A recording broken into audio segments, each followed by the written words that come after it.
ಜಮೀನಿನಲ್ಲಿ ಪೈಪ್ಲೈನ್ ಅಳವಡಿಸುವ ವಿಚಾರಕ್ಕೆ ಗಲಾಟೆ, ಅರೆಬೆತ್ತಲಗೊಳಿಸಿ ಮಹಿಳೆ ಮೇಲೆ ಹಲ್ಲೆ ಆರೋಪ. ಬೆಳಗಾವಿಯಲ್ಲಿ ಮತ್ತೊಂದು ಅಮಾನವೀಯ ಘಟನೆ. ಕರಸೇವಕರ ಬಂಧನ ಖಂಡಿಸಿ ಬಿಜೆಪಿಯಿಂದ ಬೃಹತ್ ಪ್ರತಿಭಟನೆ. 48 ಗಂಟೆಯಲ್ಲಿ ಶ್ರೀಕಾಂತ್ ಪೂಜಾರಿ ಬಿಡುಗಡೆ ಆಗದಿದ್ರೆ ಹುಬ್ಬಳ್ಳಿ ಪೊಲೀಸ್ ಠಾಣೆಗೆ ಮುತ್ತಿಗೆ. ವಿಜಯೇಂದ್ರ ಎಚ್ಚರಿಕೆ.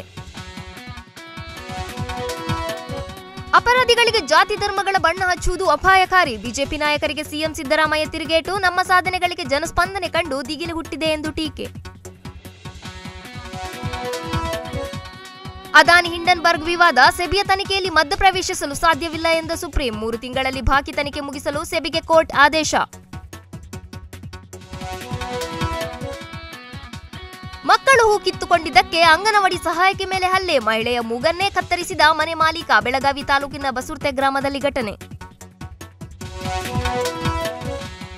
ಅಸ್ಸಾಂನಲ್ಲಿ ಭೀಕರ ಅಪಘಾತ. ಗೋಲಘಾಟ್ ಜಿಲ್ಲೆಯಲ್ಲಿ ಟ್ರಕ್ಗೆ ಬಸ್ ಡಿಕ್ಕಿ. ದುರ್ಘಟನೆಯಲ್ಲಿ 12 ಮಂದಿ ಸಾವು, 30ಕ್ಕೂ ಹೆಚ್ಚು ಜನರಿಗೆ ಗಂಭೀರ ಗಾಯ.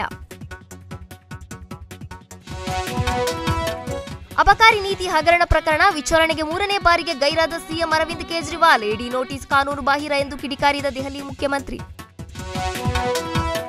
ಹಿಟ್ ಅಂಡ್ ರನ್ ಕೇಸಿಗೆ ಅಧಿಕ ಜೈಲು ಶಿಕ್ಷೆ, ದಂಡದ ವಿರುದ್ಧ ಆಕ್ರೋಶ. ಶಿಕ್ಷೆ ಮರುಪರಿಶೀಲನೆ ಭರವಸೆ ನೀಡಿದ ಕೇಂದ್ರ ಸರ್ಕಾರ. ಮುಷ್ಕರ ಹಿಂಪಡೆದ ಲಾರಿ ಮಾಲೀಕರ ಒಕ್ಕೂಟ. ಜಪಾನ್ ಭೂಕಂಪ, ಸಾವಿನ ಸಂಖ್ಯೆ 57ಕ್ಕೆ ಏರಿಕೆ. ಮುಂದುವರಿದ ರಕ್ಷಣಾ ಕಾರ್ಯಾಚರಣೆ. ಇಶಿಕಾವಾ ಪ್ರದೇಶದ ನೋಟೋ ಪೆನಿನ್ಸುಲಾದಲ್ಲಿ ತೀವ್ರ ಹಾನಿ. ಲೆಬನಾನ್ ರಾಜಧಾನಿ ಬೈರುತ್ನಲ್ಲಿ ಇಸ್ರೇಲ್ ಡ್ರೋನ್ ದಾಳಿ. ಹಮಾಸ್ ಉಪನಾಯಕ ಸಲೇಹ್ ಅಲ್ ಅರೂರಿ ಸಾವು. ಹತ್ಯೆಗೆ ಲೆಬನಾನ್ ಹಂಗಾಮಿ ಪ್ರಧಾನಿ ನಜೀಬ್ ಮಿಕಾಟಿ ತೀವ್ರ ಖಂಡನೆ.